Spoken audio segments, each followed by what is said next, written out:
Hello बच्चों, मैं देवेंद्र सिंह। आज हम लोग पढ़ने वाले हैं केमिस्ट्री क्लास 12 का जो चैप्टर है हम लोग का सॉलिड स्टेट। लेक्चर नंबर 4 हम लोग का है। इसमें हम लोग पढ़ने वाले हैं संकुलन दक्षता। अब हम लोग जानेंगे संकुलन दक्षता है क्या। तो पहला हेडिंग है संकुलन दक्षता यानी पैकिंग इफिशियंसी। यह संकुलन दक्षता है क्या, आखिर में संकुलन है क्या। तो संकुलन मतलब समझते हैं हम लोग पैकिंग एफिशिएंसी यानी संकुलन में होता है पैकिंग यानी बांधना। तो जो संकुलन दक्षता है उससे क्या है संकुलन दक्षता, जरा हम लोग इसको एक बार फिगर में स्पष्ट कर लेते हैं। देख रहे हैं इस फिगर में कि अवयवी जो कण है एक के ऊपर एक कण, एक के ऊपर एक कण, परत दर परत अवयवी कण रखे हुए हैं। तो इसमें जो देख रहे हैं कहीं कहीं पे खाली स्थान है और अब मैक्सिमम जगह पर अवयवी कण है, यानी देख रहे हैं कि इसका में आयतन जो अवयवी जो कण उसका आयतन अधिक है और जो खाली स्थान का जो आयतन है वह कम है। तो संकुलन दक्षता क्या होती है उसका डिफिनीशन जरा देख लेते हैं। इसमें कि हम लोग जानते हैं इसमें कि डिफिनीशन में किसी क्रिस्टल जालक में उपस्थित कण, यानी एक क्रिस्टल जालक देख रहे हैं फिगर में, तो किसी क्रिस्टल जालक में उपस्थित कण क्रिस्टल जालक के कुल आयतन का यानी पूरे का आयतन यानी पूरे जालक में जो अवयवी हैं पूरे का आयतन का जितना भाग घेरा हुआ है उसे क्रिस्टल जालक की संकुलन दक्षता या क्षमता कहते हैं। यानी जो पूरे भाग घेरा हुआ है उससे ही हम लोग कहेंगे संकुलन दक्षता। अब हम लोग इसके देख लेते हैं। संकुलन दक्षता बराबर होता है गोलों का घेरा गया आयतन गुणे 100 बाई एकक कोष्ठिका यानी घन का आयतन, यानी एकक कोष्ठिका जो होगी उसमें एक अवयवी जो कण होगा उसका आयतन। तो हम लोग एकक कोष्ठिका हम लोग पढ़े जो घनाकार यानी पूरे क्रिस्टल संरचना में जो घनाकार एक भाग होता है हम लोग एकक कोष्ठिका होती है। तो संकुलन क्षमता बराबर है गोली द्वारा घेरा गया पूरा आयतन और एक गोले कोष्ठिका का आयतन, या कह सकते हैं संकुलन दक्षता बराबर 1/100 भी है क्रिस्टल जालक में अवयवी कण का आयतन। सही बात है, जो अवयवी कण है वही तो हम लोग गोलों का आयतन है और क्रिस्टल जालक का कुल आयतन, और इसका प्रतिशत संकुलन दक्षता बराबर होता है संकुलन क्षमता गुणे 100। इसको हम लोग आगे न्यूमेरिकली रूप में पढ़ेंगे। अब आता है क्रिस्टलों में परमाणुओं का संकुलन। जो क्रिस्टल होता है परमाणु जो होते हैं उस कैसे उसका संकुलन होता है जरा उसे हम लोग देखते हैं। अब इसमें दिया हुआ है कि क्रिस्टलों में परमाणुओं या आयनों के संकुलन पर आधारित संरचनाएं दो प्रकार की होती हैं। अब रही बात संकुलन क्या होता है, तो संकुलन मतलब समझ लीजिए परत। यानी क्रिस्टलों में जो परमाणु होते हैं उनके परतों पर आधारित परत दर परत के आधार पर उनको दो भागों में बांटा गया है। एक होता है निविडतम संकुलित संरचना और एक होती है संरचना जो निविडतम संकुलित नहीं है। अब निविडतम संकुलित संरचना क्या है उसे देख लेते हैं। निविडतम संकुलित संरचना यानी क्लोज्ड पैक्ड स्ट्रक्चर, यानी इसमें इसका डिफिनीशन कह सकते हैं ठोसों में अवयवी कण इस प्रकार व्यवस्थित रहते हैं कि उनके रिक्त स्थान कम हो। सही बात है यार, कि अवयवी जो कण होते हैं इस प्रकार व्यवस्थित रहते हैं कि उनके बीच में रिक्त स्थान कम हो। जिस प्रकार इस फिगर में बताया जा रहा है कि इनके बीच में रिक्त स्थान कम है, रिक्त स्थान देख रहे हैं कम है तो उसी प्रकार के व्यवस्थित ही रहते हैं ताकि कम से कम रहे। तो इस व्यवस्था में जो संरचनाएं निर्मित होती हैं वह निविडतम संकुलित संरचना कहलाती है। इस प्रकार की जो व्यवस्थाएं होती हैं वह निविडतम संकुलित संरचना कहलाती हैं। और ये 3 प्रकार की होती हैं। पहला एक बीमीय निविड संकुलन, दूसरा द्विबीमीय और तीसरा त्रिबीमीय निविड संकुलन। इसे हम लोग पढ़ेंगे। एक बीमीय निविड संकुलन यानी 1 डायमेंशनल क्लोज्ड पैकिंग। तो 1 डायमेंशनल क्लोज पैकिंग किसे कहेंगे कि इसमें प्रत्येक गोला, आप लोग डिफिनीशन में लिखते रहिएगा, इसमें प्रत्येक गोला 2 निकटवर्ती गोलों को संपर्क में होता है और इसकी उपसरण संख्या 2 होती है। जैसे फिगर में हम लोग देखते हैं एक गोला, जो एक गोला है एक दूसरे को संपर्क में रहते हैं, एक दूसरे के टच में है, एक दूसरे के ऐसे संपर्क में रहते हैं। तो इस प्रकार की जो संरचनाएं होती हैं उसको एक बीमीय निविड संकुलन कहते हैं। इसकी उप सह संयोजन संख्या कह रहा, उप सह संयोजन संख्या कितनी होती है? 2 होती है। क्यों 2 होती है? क्योंकि एक गोला दो गोलों को अटैच किया है। जब एक गोला जितने लोगों को स्पर्श करता है उसकी उपसर्ग संख्या ही उतनी होती है। अब आप लोग सोच रहे हैं इसका तो एक है, लेकिन तो इसका हम लोग जानते हैं इधर भी गोला है, इधर भी गोला, पूरे गोले ही गोले हैं।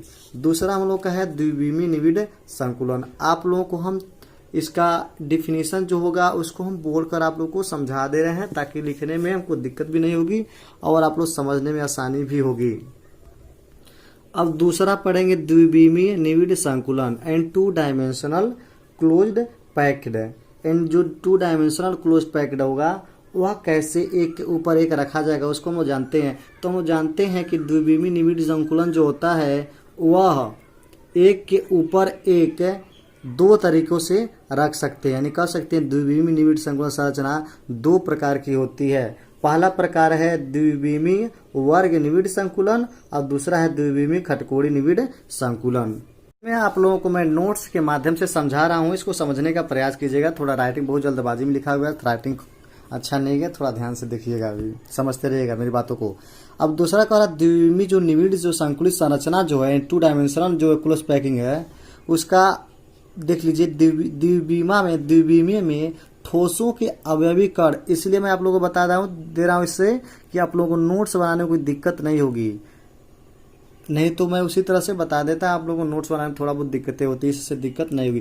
कणों की निविड़ संकुलित संरचना गोलों की पंक्तियों को एक साथ एक के ऊपर एक रखकर निम्नलिखित दो तरीकों से किया जा सकता है। पहला है द्विविमीय वर्ग निविड़ संकुलित और दूसरा है द्विविमीय खटकोड़ी निविड़ संकुलित। और द्विविमीय वर्ग निविड़ संकुलित क्या होता है, द्विविमीय खटकोड़ी निविड़ संकुलित क्या होता है उसको देख लेते हैं। और आप जानते रहिएगा यहाँ पे कि एक विमीय पढ़ चुके, द्विविमीय पढ़ रहे हैं, त्रिविमीय बाकी अभी है। तो इसमें से पहला हो जाएगा द्विविमीय वर्ग निविड़ संकुलन and two dimensional square closed packing. इसका डिफिनीशन देख लीजिएगा। इसमें गोलों की एक पंक्ति के ऊपर दूसरी पंक्ति, यानी कह सकते हैं इसका फिगर ऐसे बन सकता है जैसे कि इस फिगर में दिखाया जा रहा है कि एक के ऊपर एक, यानी एक लाइन के ऊपर दूसरी लाइन रखा हुआ है, यानी ये फिगर ऐसे रखा हुआ है। आप लोग इसमें देख लीजिए कि एक लाइन के ऊपर दूसरी लाइन सेम टू सेम रखा गया है, तीसरी लाइन में सेम टू सेम उसी तरह से रखा गया है। यानी कह सकते हैं इसमें इस प्रकार रखते हैं कि द्विविमीय पंक्ति के गोलों के प्रथम पंक्ति के गोलों के ठीक ऊपर हो, इन दोनों पंक्ति के गोलों क्षैतिज तथा ऊर्ध्वाधर रखे हों। इस तरह यदि गोलों के प्रथम पंक्ति की व्यवस्था ऊर्ध्वाधर रखे तो इस प्रकार यदि गोलों की प्रथम पंक्ति की व्यवस्था को ए प्रकार की व्यवस्था और उसी तरह से दूसरा भी है तो इसको बी प्रकार, ए भी ए है तो ए भी क्या हो जाएगा, ए हो जाएगा। और देख रहे हैं इसमें एक गोला चार गोलों को टच कर रहा है, तो जो टच कर रहा चार गोलों की इसकी ऊपर संख्या कितनी हो जाएगी, 4 हो जाएगी। कह सकते हैं कि इसमें प्रत्येक गोला निकटवर्ती चार गोलों के संपर्क में रहता है, अतः इसकी द्विविमीय उपसंरचना संख्या 4 है।